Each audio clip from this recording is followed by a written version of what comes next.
And we're joined by Major General Shashi B, Asthana, International Strategic and Military Analyst. Good evening. Good evening to you and your viewers.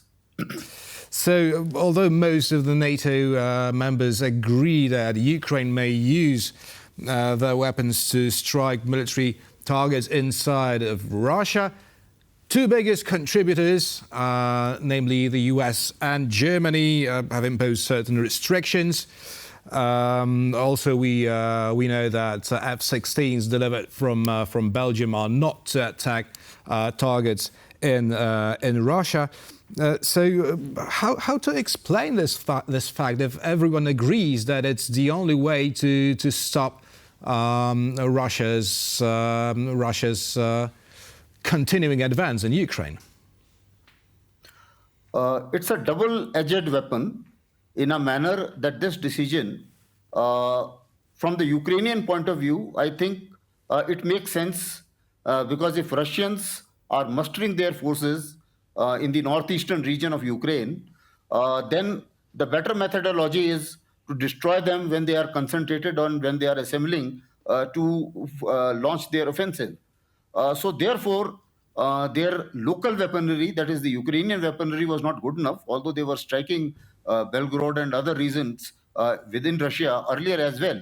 But allowing them to use the American tactical missiles and other weapons which have longer ranges would perhaps help them in engaging Russian targets when they are in the assembly stage or their logistics bases, as well as their moving convoys to support the front line. So this is, from the Ukrainian point of view, maybe a little advantageous in the short term. But if we talk from the long-term perspective, it is another step in the escalation ladder. Because as far as Russians are concerned, one must clearly say, I would say, acknowledge that perhaps the US-led NATO is taking a risk and a chance with Russian patience. Because it may well happen that if the escalation goes further, maybe that Russia would be inclined to use a tactical nuclear weapon, may not be in the immediate future, but if they find that their advances and their gains are getting questioned, and perhaps they are standing on the losing side, or perhaps they are losing much more than what they have gained, perhaps it could be an escalation. So I absolutely I absolutely agree with you, but we see here some double standards, don't you think? I mean, Russia is allowed to use Iranian-made drones to attack Ukraine. Russia is able to use Korean-produced munitions to attack Ukrainian positions, but Ukrainians are not allowed to use Western-produced weapons to hit Russians. Seems strange, doesn't it? I totally see your point that Ukrainians should be allowed and must be allowed. I think I don't find anything wrong in that. But the question mark is, will it actually change much on ground? Because the problem with Ukrainians is that irrespective of how much weapon and ammunition you give them, there is a problem of fighting soldiers.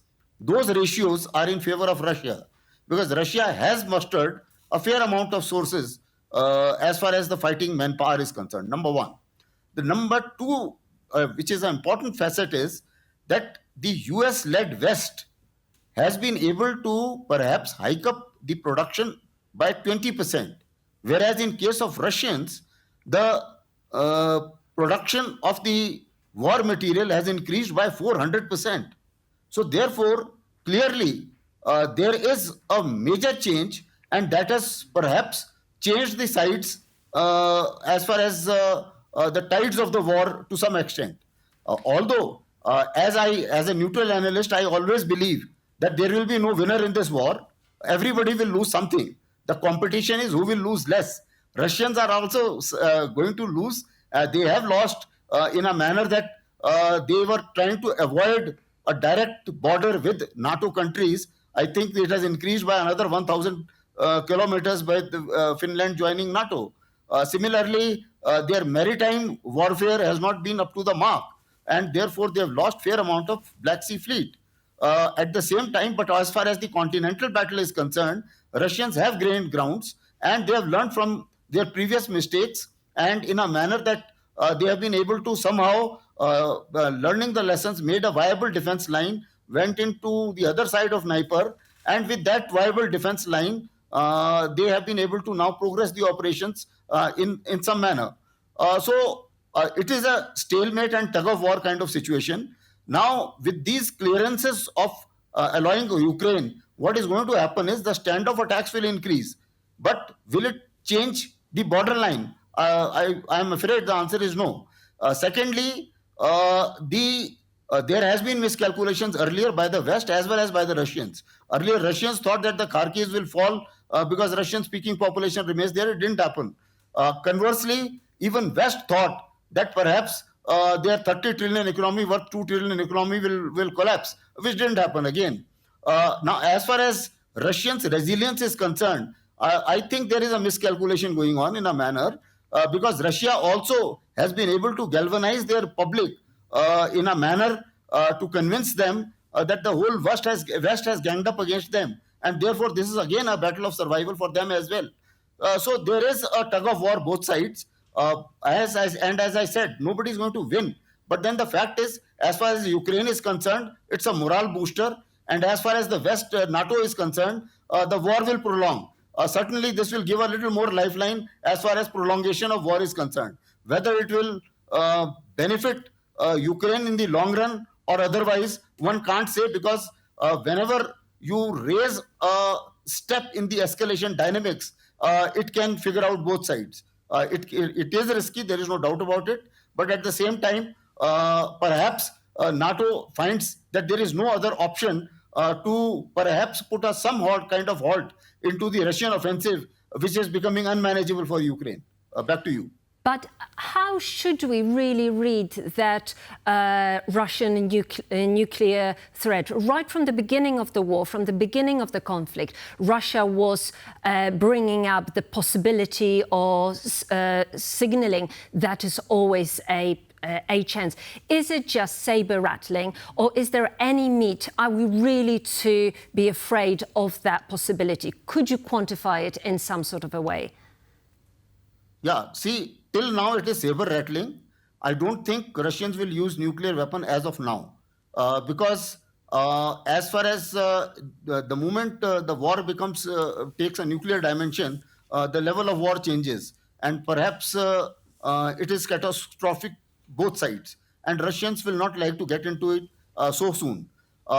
In all probabilities, unless Russians feel that their survival or their perhaps their gains are getting threatened, that would be the time. This is not the time. As of now, I don't think Russians are in that desperate state. In fact, as of now, in the continental war, they are in a slightly better state than Ukraine or than what the US-led NATO put together. So I don't visualize that for the time being, it is more of a saber rattling. But one thing is sure, that the nuclear threat so far by Russia has ensured that no NATO soldier has formally entered the battlefield. There may be contractors, there may be advisors and things like that, but then officially nobody has declared that any NATO soldier has joined the war. Nuclear threat has certainly put that aside.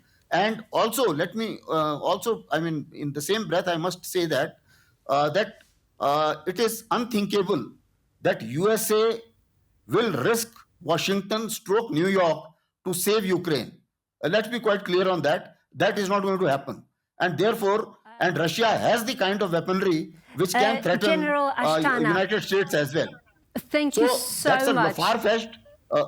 I'm afraid that's all we have time for that now. That was very enlightening. Thank you so much. Okay, thank you so much. A pleasure talking to you.